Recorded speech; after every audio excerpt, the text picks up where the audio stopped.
নমস্কার বন্ধুরা, সীমা রান্নাঘরে আবারও সবাইকে স্বাগতম। অনেকদিন পর একটা ভিডিও নিয়ে চলে আসলাম। দেখুন এখানে মাছগুলো দেখিয়ে এলাম। এখানে মাছগুলো ভালো করে কেটে ধুয়ে নিয়েছি, আলুও সিদ্ধ করে নিয়েছি। দেন এখানে আমি মশলা কী কী লাগবে দেখিয়ে দিয়েছি। কাঁচা লঙ্কা, রসুন, আদা, পেঁয়াজ, জিরে গুঁড়ো। এবার আমি কড়াইতে তেল দিয়ে আলুগুলো আগে ভেজে নেব। এতে পেঁয়াজগুলো দিয়ে দেব, দিয়ে আমি মাছগুলোও ভেজে নেব। সবগুলো আগে ভালো করে ভেজে নেব, ভেজে একটা বলে নামিয়ে নেব।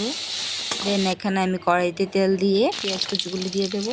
ভালো লাগলে অবশ্যই আমার চ্যানেলটাকে সাবস্ক্রাইব করে দেবেন, যারা করে দিয়েছেন তাদেরকে অসংখ্য ধন্যবাদ বন্ধুরা। দেন এখানে আমি সব মশলাগুলো দিয়ে দেবো, দিয়ে ভালো করে একটু কষিয়ে নেব। নুন হলুদও দিয়ে দেবো।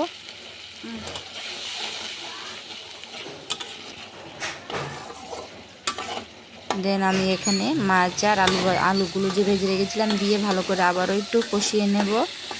দিয়ে পরিমাণ মতো জল দিয়ে দেব,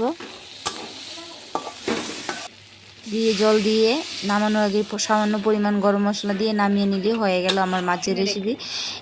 এই মাছগুলোকে কী নামে পরিচিত অবশ্যই আমাকে একটা কমেন্ট করে জানাবেন। ভালো লাগলে একটা লাইক করে দেবেন। অনেক অনেক ধন্যবাদ।